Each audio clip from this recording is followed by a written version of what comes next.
Bonjour à tous, et bienvenue sur ma chaîne YouTube. Pour ceux qui ne me connaissent pas, je suis Jean-Marc Brett. Je suis avocat, médiateur, formateur en médiation et de plus en plus appelé, probablement comme vous, à conduire des médiations, non pas en présentiel, mais à travers une visio ou animer des formations via une visio également. Et je trouve que les choses ne sont pas évidentes lorsque, en tant qu'animateur ou en tant que médiateur, je suis parasité par les problèmes de technique. Et quand la technique prend le pas sur le fond de ce que je souhaite transmettre ou de l'accompagnement que je souhaite proposer, c'est toujours un peu pénible. Et donc j'ai eu l'idée de vous faire cette petite vidéo en vous proposant 5 astuces pour une utilisation très simple de Zoom, car en réalité, si on connaît ces quelques 5 astuces, on peut participer sans aucune difficulté à une visioconférence sur Zoom dans un confort qui permet de porter son attention là où l'attention doit être portée. Donc 5 astuces. Première astuce, il est inutile de télécharger l'application Zoom pour pouvoir participer à une visio. Il vous suffira de suivre le lien qui va vous être donné par l'animateur ou par la personne qui vous convie à cette visio et d'entrer ensuite votre numéro de réunion et votre mot de passe. Première astuce.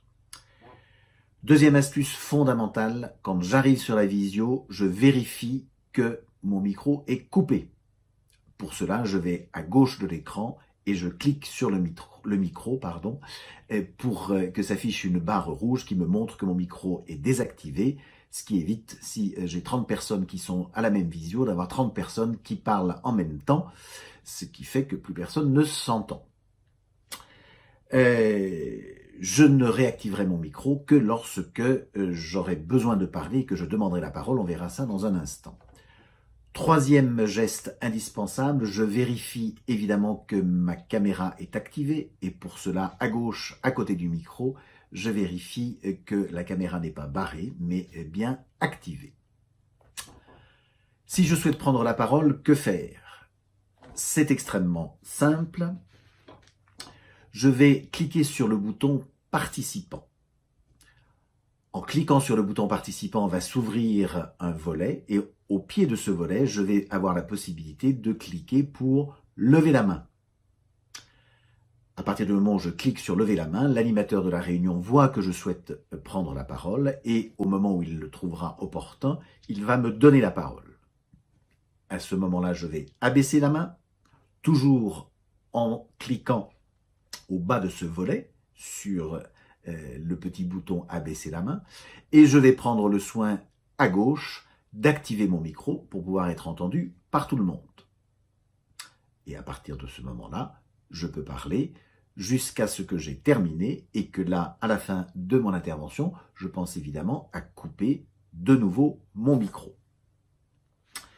Cinquième et dernière astuce, si vous souhaitez partager un document avec les personnes avec qui vous êtes en réunion. La démarche se fait en 6 étapes très simples.